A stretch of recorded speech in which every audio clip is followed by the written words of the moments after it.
એ શું કરો છો? બીજું આપણે ઢોસા બનાવવાના એટલે તેની માટે આપણે બટાકાનો માવો બનાવી લઈશું. એટલે મસાલા ઢોસા બનાવવાના છે ને એટલે હવે આપણે તેલ ગરમ કરવા મૂકી દીધું છે. રાઈ નાખી દઈશું.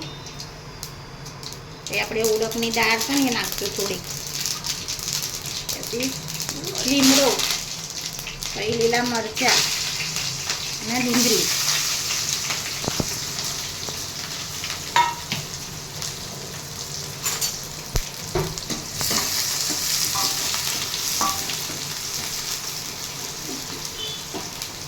પછી આપણે વચ્ચે હિંગ નાખી દઈશું.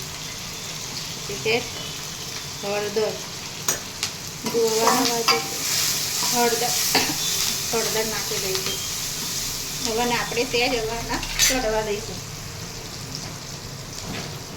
આપણે સ્વાદ પ્રમાણે મીઠું નાખી દઈએ એટલે આપણી ડુંગળી સહેજ ચડી જાય.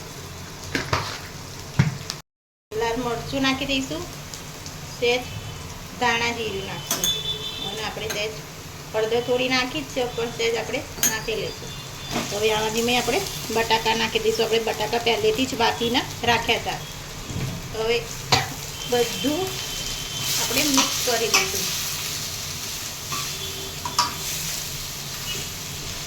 કમ્પ્લીટ થઈ જશે. ઉપરથી ધાણા નાખી દઈશું આપણે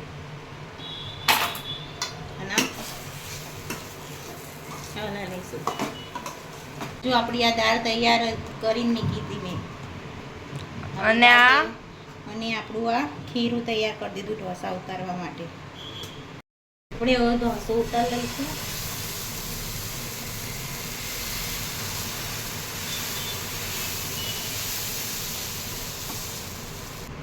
તેલ વેડી દઈશું.